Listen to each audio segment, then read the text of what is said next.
Let's take a look at how to install Python on our local machine.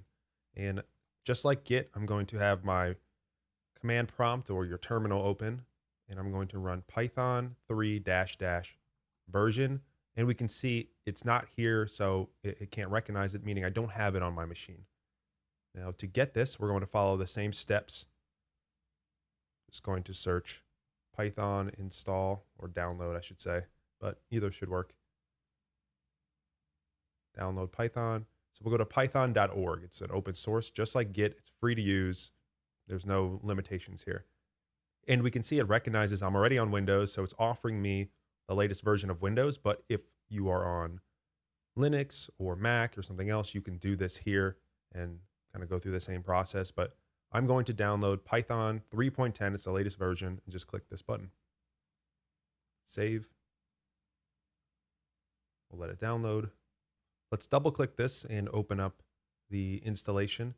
So what we're going to do is the basic install, but one option that you want to select just to make your life easier is add Python 3 to path.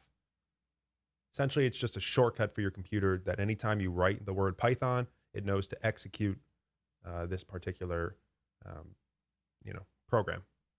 Don't worry too much about that. What we want is add it to path and install now.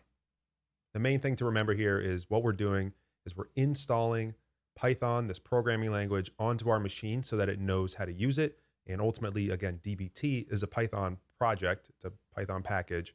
So we need to have Python for it to run DBT. Setup was successful. Let's close this. And now if we go back to our command prompt here, and go Python 3 dash dash version. I might have to restart this. Yep. So let's close out the command prompt and try again. Python 3 version.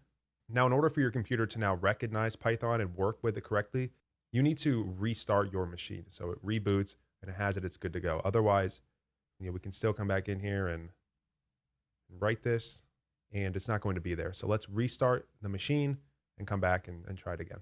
All right, so I've just restarted my computer. We're back and I've relaunched the command prompt. And if I type Python dash dash version, we're all set. So we can see Python 3.10 is installed now on our machine and we're good to go. And just to reiterate, if you do run into that issue where you install it and you don't right away see it, remember to restart your machine and then double check and make sure that it's there.